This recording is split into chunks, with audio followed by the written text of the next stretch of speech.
Hi friends, இன்றைக்கி சிந்து பைரவி எபிசோடில் மகா பேசி பேசி காயத்ரி வந்து ஒத்துக்க வச்சுருவா. காயத்ரி வந்து வேறு வழி இல்லாமல் நாங்கள் இசைக்கு மாமாவே கல்யாணம் பண்ணிக்கிறேன்னு சொல்லிட்டு சொல்லுவாள்.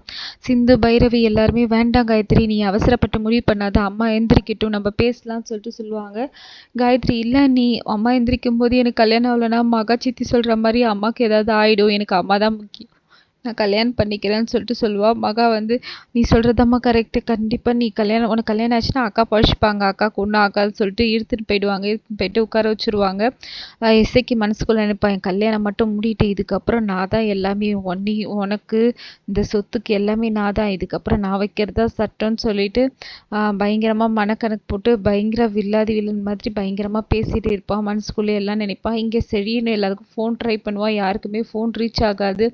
அவன் எப்படி தப்பிச்சு வந்தான் எல்லாத்தையுமே வந்து இது பண்ணுவான், எல்லாத்தையும் சொல்லுவான், மனசுக்குள்ளே நினைப்பான். அதுக்கப்புறமாட்டா இங்கே வந்து அன்னபூர்ணியை எழுப்ப ட்ரை பண்ணுவாங்க, அவங்க எழுந்தவே மாட்டாங்க. சிந்துவும் பைரவும் வந்து நீங்கள் இந்த மாதிரி பண்ணுறது நல்லதுக்கு இல்லை சொல்லிட்டு ஆறுமுகத்துக்கிட்டேயும் சொல்லுவாங்க, நீங்கள் போய் கல்யாணத்தை நிறுத்துங்க, அவளுக்கு கல்யாணம் பண்ணிக்க விருப்பமே இல்லைன்னு சொல்லிட்டு சொல்லுவாங்க.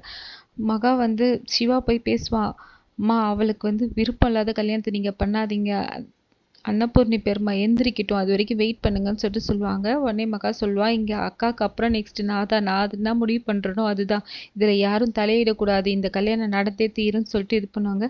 இங்கே எல்லாருக்கும் புரியாது, ஏன் இவ்வளோ அவசரமாக இவங்க கல்யாணத்தை நடத்துகிறாங்க, கொஞ்சம் பொறுமையாக இருக்கலாமே, அன்னபூர்ணி எழுந்ததுக்கு அப்புறமாட்டா நிதானமாகவே பண்ணலாமே, இவங்க ஏன் இவ்வளோ அவசரமாக கல்யாணம் பண்ணுறாங்களே புரியலையே சொல்லிட்டு எல்லாருமே கன்ஃபியூஸ் ஆவாங்க.